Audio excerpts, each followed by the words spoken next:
Good morning. Good morning. They served meat or still I can't hear. Good morning. Good Hi, David. This is my little brother David. He just decided that he's going to take over the Joseph. Woo! I told him he's true. You're trying to get death. Another done this morning? Oh, yeah. I think I'm going to get on the stage today. Maybe. You want to come right? You guys are like really cool. I kind of like this whole like weird chair thing because it gives me a boundary. Because a lot of times I'm not preaching and stuff like that, so like step out to the side. It's really weird. You know what I'm talking about. All right, so what have we been talking about? I know we've only had 1 week. So does anyone remember what we talked about last week? Amplify? Does anyone remember? It was a good guess there. You're just a little bit behind. Like 2 weeks. It's only been 2 weeks. It's only been 2 weeks. Who can tell me? How was it here? Fine. You're crazy. I can't believe it. I'm not coming to church. I can't believe it. I don't even know. Can't believe it. Can't believe it. Crazy. Does anyone seriously doesn't know what we're talking about last week? I can't believe you guys. I can't believe you not showing up to church. There's the person in my life. Worship music. Yes. That is way better. No, that was like a real long time ago. I'm glad that's stuff. Who can remember what we talked about last week? So Brian stood up here for 20 minutes and talked about absolutely nothing. Hey Brian, Push it. last week you stood up here and talked about absolutely nothing. I can't remember what you talked about. Talk about nothing. We'll get to certain. He talked about, okay, there's this movie called Lord of the Rings, alright? There's this little dude, okay? And he wants the ring really bad, alright? And so the whole time, I mean, he's just crazy about this ring, okay? And so he's like trying to get this ring and it's making him crazy and he's having conflicts in his head. And then, like out of nowhere, he jumps into a fire. He bites from his finger. Did you see me? No. Yeah, they were just being there for like an hour. Yeah, that sounds good to me. Really, you guys can't remember what we did last week? What book are we studying right now? What book are we studying? Galatians. There we go. Oh my gosh. We're studying the book of Galatians. What is that? Galatians. That only took us like 20 minutes. It's not what you said. I didn't look at this. Look Can't at never say that. She's like,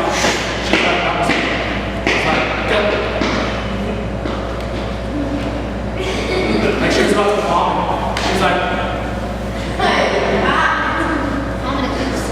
apparently Galatians came out. I didn't hear anything. I just saw the stuff. You like your left door. I said Now I'm getting sick. It's making me feel really well. you really look green. I know, right? It's like, where's the green shirt? In the green house. It's like you were singing before she said that. That's crazy. Okay, so we've been talking about the book of Galatians. We might as well just get started with a signature. And so, we have been talking about the book of Galatians. So if you missed last week, let's just go ahead and dive right in. And I'll just go ahead and just kind of open up with a verse from chapter 1 that kind of sets up the whole entire book, which is a good thing it's in chapter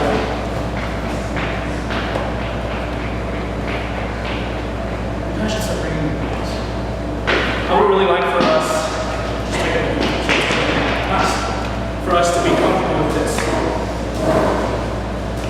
Like I know we have phones and all that good stuff. That's awesome to have a Bible on our phone.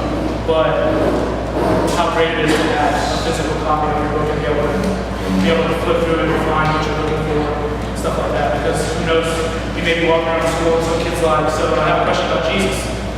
And if you haven't had a physical copy of the book, you can really show stuff in tomorrow. Because in school you can't have your phones, right? You don't have your phones. We can. Yeah, we can.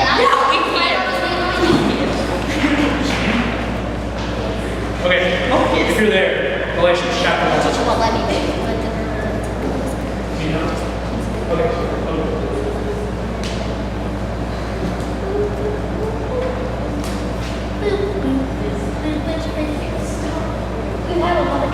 may take a while.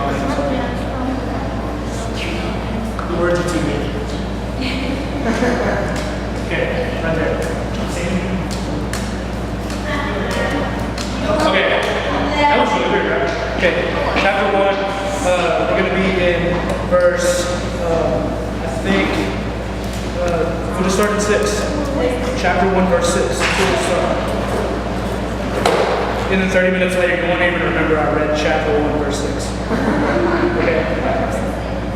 I am astonished that you are so quickly deserting him who called you in the grace of Christ and are turning to a different gospel. Verse 7, not that there is another one, but there are some who trouble you and want to distort the gospel of Christ. And in verse 8 it continues on, but even if we or an angel from heaven, okay, so he gets really serious about it. He says, if either I or someone who actually comes in contact with God and actually is with God, who is an angel, if they come and they should preach to you a gospel besides the one that we are preaching to you today, let him be under a curse. As if we had said before, so now I will say again, if anyone is preaching to you a gospel that is besides the one you receive, let him be accursed.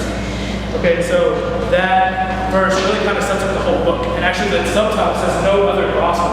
So what Paul is saying is that really there's not another one. He's saying if anyone's teaching you a gospel contrary to the one that we're teaching to you, not that there is another gospel, because there's not. He's saying let them be accursed. And so we run into this huge problem where actually the church is starting to follow everything but what Jesus actually taught us. And so we end up in this weird place where Paul has to come back. Be like, you guys are crazy. Like, I sat here and raised you guys, and I told you about the works of Jesus, and then I leave, and it's like, party! We're going to learn whatever we want. And then Paul's going to be like, What? that's what he has to tell. And so the whole entire book is him just relaying out all of what he's already taught. And so he says, there's no other gospel. So that brings us to chapter 2. And I'm going to kind of start off in verse 4, but I kind of want to give a little background to kind of what's happening. And so Paul has been preaching to the Gentiles. And do y'all know what Gentiles are?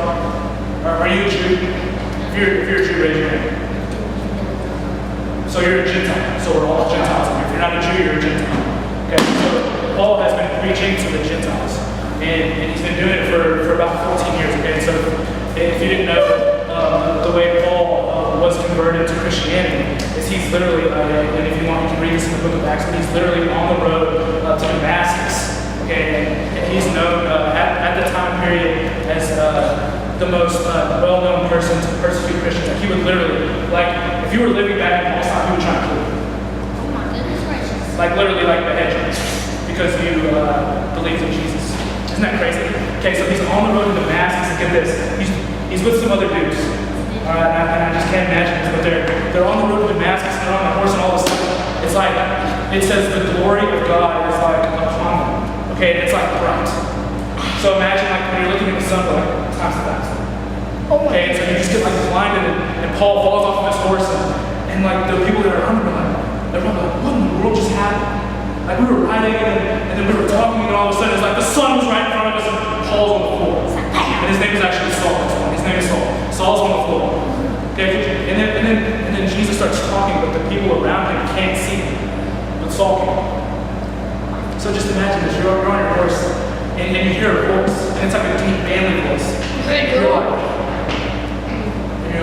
who is that? Who's that talking? And then you just hear it talking, and you're like, there must be like a midget or something like behind the horse with just like a really deep voice. So you're like looking around the horse, you're like, there's no one there. Oh my gosh, where's that coming from? I just can't imagine that. I can't imagine being the guy that was on the horse next to him, just wondering what in the world was going on, right? And so after that, Jesus blinds Paul, and 3 days later, Saul turns into Paul. Okay, so he blinds him, and then 3 days later he can see again, and all of a sudden he has the gospel of Jesus in his head. Literally didn't have to read any scripture, it was just given to him. Okay, so for 14 years he's been preaching this gospel, and then he goes into Jerusalem to have it reviewed. Okay, people are going to look at his gospel, people are going to look at the gospel he's preached, and people are going to be reviewing it just to make sure that it kind of lines up with what Jesus taught. Okay, and the people that are actually looking at it are people that were taught by Jesus, so they kind of know what's going on. Okay, that kind of picks us back up in verse 4. Are we there? Bet. Yes, bet because. Give me a nice little scream. Like a weird awkward, like, ah! I'm there. Can we do that?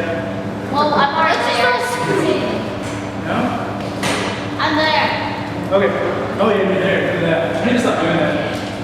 From now on, I'm just like, oh, this slide. So you guys have to do it. Anyways, it kind of contradicts the whole point of me wanting to read the Bible, right? Because it's like right up there. Yeah. Kind of think about that. Yep. All right. Verse 4. Yet because of false brothers secretly brought in, who slipped in to spy out our freedom that we have in Christ Jesus. Okay, so when he's talking about false brothers, he's actually talking about, there's this group of people called the Judaizers. Okay, and all you have to know about the Judaizers is they were people that were Jewish converted to Christianity, and well, not even really Christianity because they didn't really believe in fully in the gospel. But anyways, they're from Jewish descent. They're telling people that to be accepted by our church, you've got to do these things. You've got to do all of these works. You've got to do all of these things that we have been brought up doing before you can even come to a church. And so that's what Paul is talking about. That's what he's talking about when he says false brothers came in to steal our freedom that we have in Christ Jesus. Right? And then it goes on to say, so that they might bring us into slavery. Okay, we have to understand that he's not talking about they're going to come in and put him in chains. Okay, they're not going to come in and lock him up and put him in prison. We have to understand that what he means by slavery is, how many of y'all, do y'all take American history up to this point? Yep, yes. Okay, so y'all take American history. Okay, so who's been taught about the slaves? I have. Okay, it's a crazy time period leading up to what we know as the Civil War, right? For Jewish people, that's also kind of fun if you get me, because then you can just shoot it there. But right, I mean, it's really tiring, right? They had kids your age going out there and literally having to work beside their parents, or not even their parents really didn't know because they got separated from their families. Anyways, so it'd be someone y'all's age literally working beside some older people all day for, I don't know, 15, 16 hours, and you're doing this exhausting work, you're doing this crazy amount of work, and so you're doing all these crazy things, and you're sweating, and you're working really hard. That's what Paul is meaning by the word slavery. He's not saying that they're going to chain him up and make him do all these crazy things, but what they're trying to do is they're trying to steal away his freedom. Right? We understand that after the slaves had freedom, I mean everything's okay, right? They're not slaves anymore. They're not slaves anymore. They're not doing all of this work. And so to understand where I'm going with this, Jewish history shows that people had to do all of these weird slaughters, and they had to do all of these weird sacrifices, and they had to do all of these crazy works. And so they were free from that the moment Jesus died. Okay, and so when Paul says freedom in Jesus, that's what he's talking about. He's talking about slavery. He's talking about the Judaizers are wanting him to do all of these crazy things before they can be accepted, even into the city. And so that's what he is talking about when he says the word slavery. Okay, and so I know this happens a ton, and it happens in your schools. And if you're not homeschooled, or if you're not in school and you're homeschooled, I don't know if we have any more homeschoolers. We have homeschooled. Maybe you have family members that set off this thing where you have to do all these, you have to clean yourself up, you have to act the right way, you have to do all of these things before I'll even talk to you before you would be considered a family member. Because I didn't even know growing up, tons of people that the moment they started slipping off, their families were kind of like, yeah. That's so mean. No, that's crazy world. It's messed up. Very. Can't believe it. It's like they're sinners. That's messed up. And so, I don't remember where I was going with it. Maybe we should try that. What? Congratulations. Congratulations for what? What? What? I'm confused. I didn't hear a little bit of that. What? What? What? Awkward moment of silence. Anyways, okay, and so this happens way too often in our, just like wiping my nose in front of you guys. This happens like all the time in our cultures where we go and tell people, like even our friends, where we're like, yeah, I'm a Christian and I'll tell you about Jesus, but first you've got to stop lying. First, you've got to stop cheating on your tests, or first you've got to stop disobeying your parents. That happens a lot, is that we don't tell people about Jesus if they don't have themselves cleaned up. Right? We don't tell the kid that sits by himself in the back of the class, we don't tell them about Jesus because we think that they have to do all of these good things before we can tell them. And so we're no better than the Judaizers, we're no better than the Jewish people in this story here. that want to steal the freedom that we have in Jesus, that we want to bring them into slavery. And it's really exhausting work if you really think about it, right? Like, I mean, I know we all struggle with sin, so when we struggle with sin, we're doing all these things. It's really tiring, right? Super tiring. It's crazy. And I'm going to skip down a little bit. We're not going to read the middle of the book, the middle of the chapter. We're just going to dive straight in to Galatians chapter 2, verse 20.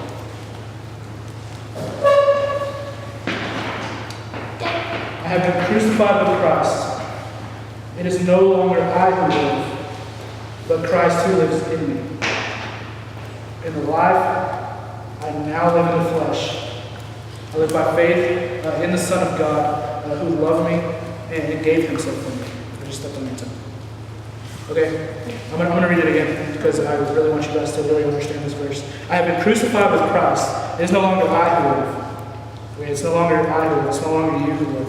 It's no longer your life anymore. Okay? Just understand that. But Christ who lives in me. And then he goes even farther to say, in the life I now live in the flesh. So right now, as you're standing in your flesh, you live it by faith in the Son of God who loved you and gave himself for you. Okay? And so this verse really explains life. Like it's a lifestyle change. Because there's no, we did a series a few months ago where Jesus gets pretty serious and says, pick up your cross and follow me. Right? Pick up your cross, deny yourself, pick up your cross daily. Follow me. And this verse says pretty much the same thing. You've been crucified with Christ. When Christ got on that cross at Calvary, you're literally being crucified with him. Because the moment you accept him, you accept just the grace and mercy shown on him. And it's a real lifestyle change because if you really think about it, at that moment Jesus lives inside of you. And so Jesus is everywhere. Like literally everywhere you go is Jesus. Everywhere you go, Jesus is with you. Okay? And so I mean, like when you're at home and your mom is like, I mean, go clean your room, please. And you're like, no, I don't want to clean my room. But then the voice inside you, Jesus inside me says, I mean, no, you've got to be obedient to your mom. And so and then you start going to school and Jesus is there with you too. Okay, and then you're hanging out with your friends, and guess what? Jesus is there with you too.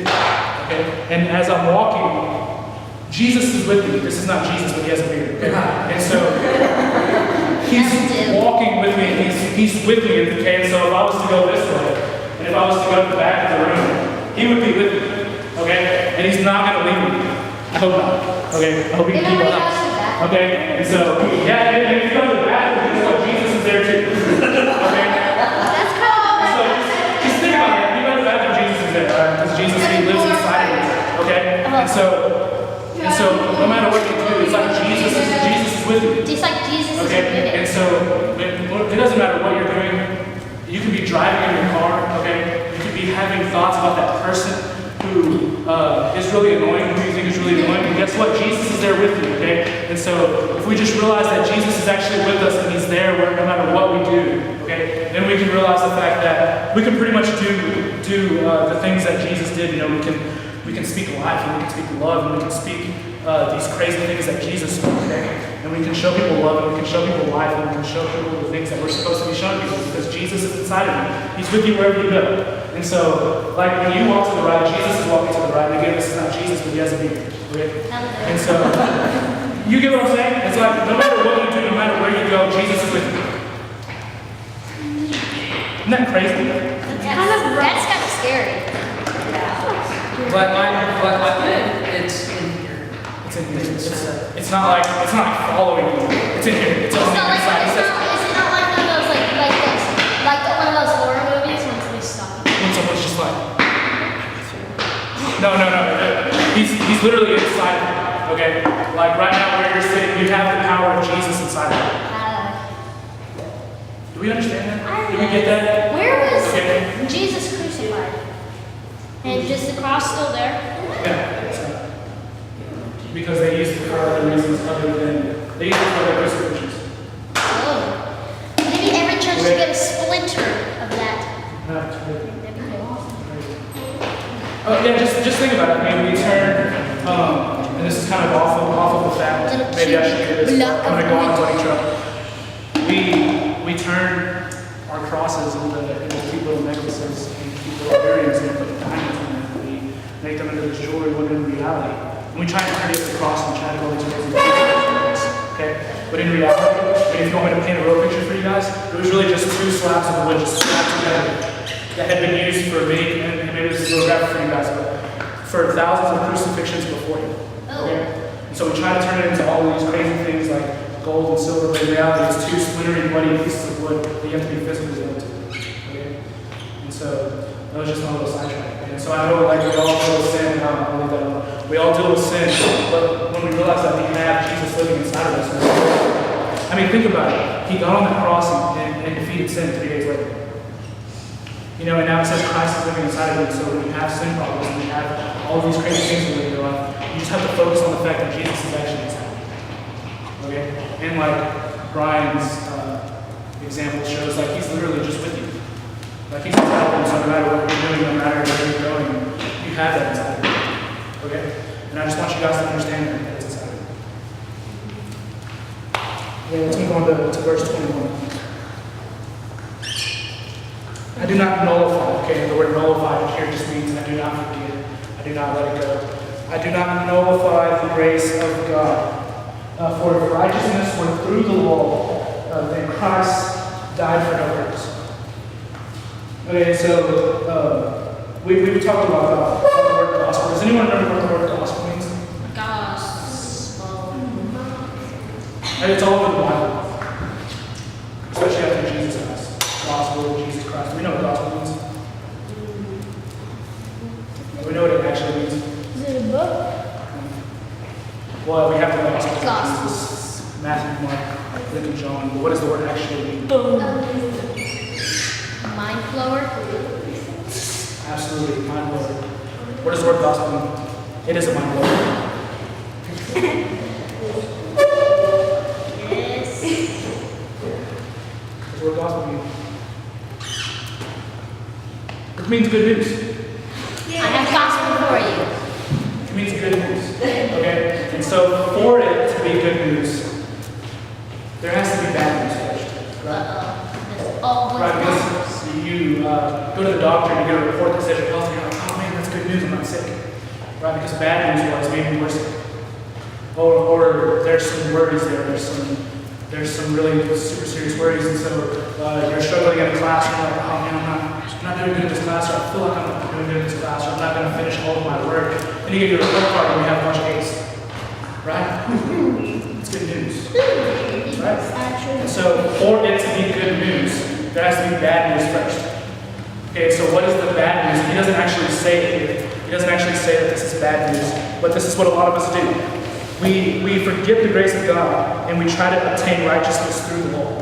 We try to do all of these crazy works, and we basically become the people at the beginning of the chapter. Because we become these people that try to do all of these works, try to do all of these works, try to do all of these exhausting, super exhausting things, and try to make other people believe. Okay, because we forget about the grace of God. And all of a sudden, we're so fixed on ourselves and what can I do, what can I do, what can I do, what can I do? What can I do for this person? What can I do? What can I do? What can I do? What can I do? What can I do? Instead of look at Jesus, look at Jesus, look at Jesus, look at Jesus. What has Jesus done for me? What has Jesus done for me? Where is Jesus going to take me? We forget the grace of obtaining righteousness through the Lord. Like we try and clean ourselves up. The Ten Commandments, we try and follow those. And here's the bad news. Okay, and Paul will say it in another book, and it's Romans, and it's chapter 3, verse 23. You don't have to turn there, I'm just going to quote it this. For all have sinned. Okay, that means everyone in this room. For all have sinned and fall short of the glory of God. Why? Because we forget about the grace of God. We forget that it's God. And so he says, for all have sinned and fall short of the glory of God. We can't do it on our own. We just can't. Okay? What's the good news? I have been crucified with Christ. It is no longer I who live. Christ lives in me. The life I now live in the flesh, I live by faith in the Son of God. And right here, here's the good news. Here's the good news. Who loved me and gave himself. That's the good news, right? I mean, you literally didn't have to do anything. You just sat there. You're sitting here receiving grace and mercy right now as we speak. Because God declared it. He could smack me with thunder if he wanted to. Okay, so I'm receiving grace and mercy as I'm standing here right now.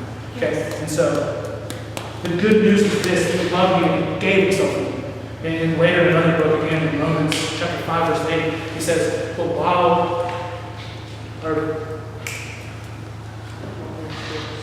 God demonstrates His love for us in this. God demonstrates His love for us in this, that while we were still sinners, on our worst day. I mean, don't we all have those days where we just feel like we can't stop sinning? Like we just think about those thoughts about talking about that person, or we have those days where we just talk back to mom and dad, right? On that day where all you can do is sin, Christ died for you. At your worst, He died for you. He loved you, and He gave Himself for you. And that's the good news. And I want to finish with this. It's John chapter 15, verses 1 through 5. Okay? And it's Jesus telling the story, and it may get a little confusing, so I'm going to have to explain it. He says, I am the true vine, and my Father is the vine dresser. Every branch in me that does not bear fruit, He takes away. And every branch that does bear fruit, He prunes that it may bear more fruit. Okay, verse 3. Already you are clean because of the word that I have spoken to you. Abide in me and I in you, as the branch cannot bear fruit by itself unless it abides in the vine. He says, I am the vine, and you are the branches. Whoever abides in me and I in him, he it is that bears much fruit. For apart from me, you can do nothing. Okay? So we know what a plant is, right? We know the stem of the vine, and in this case, the vine. Okay, so we know the stem. Okay? How does a flower grow? Does it just automatically grow by itself? Or does the vine or the stem actually bring its nourishment and bring its life? Right? So Jesus says, I am the vine, I am the stem, and here's that pretty little rose on top. Okay? You're the rose that's in full bloom, you're the rose that every girl wants. Okay? And I'm the vine, I'm the stem that gives you nourishment, and outside of me, you have nothing. Because without the vine, without the stem, the flower wouldn't grow, right? Because once you cut the stem, or take it out of the dirt, or wherever it is, and you lay it down, it's going to die, right? It's going to wither. And what we run into is sometimes we say, I'm enough. Okay? We say, I'm going to be the vine. And I'm going to try to bring nourishment to my own flower. And you say, I'm going to be the whole thing. And I'm not going to let anything support me. And I'm going to be the vine, and I'm going to be the stem, and I'm going to do all of these things. Okay? But what Jesus says is, I'm enough. And that's the good news. Is that all of chapter 2, it's all of this crazy stuff where people are trying to get Paul to do things. But he says, Jesus is enough. And he says, you literally didn't have to do anything. As long as you just believe in me and believe that I bring you life and believe that I bring you nourishment, you're going to be fine. Because I'm enough. And that's all Jesus wants is for you to know that He's enough. Because on your worst day, He died. That's all I want you guys to understand from chapter 2 is that outside of Jesus, it's slavery. Okay? Outside of Jesus, nothing that works and all these crazy things that people try and make Jesus. But all Jesus says is you just have to believe in me, right? Because the life I now live, I live by faith in the Son of God who loved Himself and gave Himself. That's all I want you guys to understand. And so I'm going to pray and we're going to be.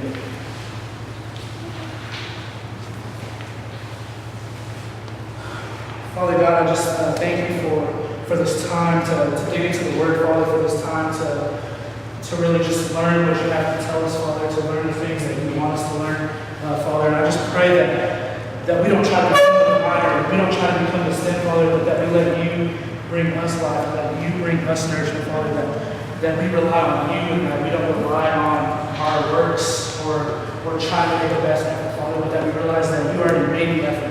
That you already did the work for us, Father. That you lived the life that we were supposed to live. And you died the death we were supposed to die, and He who knew no sin became sin, so that way we might know the righteousness of God. And Father, I thank you for that we don't have to do these exhausting things, that we don't have to do all these crazy things that we'll never even be able to do anyways, Father, but that you freely give us life, that you freely give us hope, that you freely give us love, freely give us joy.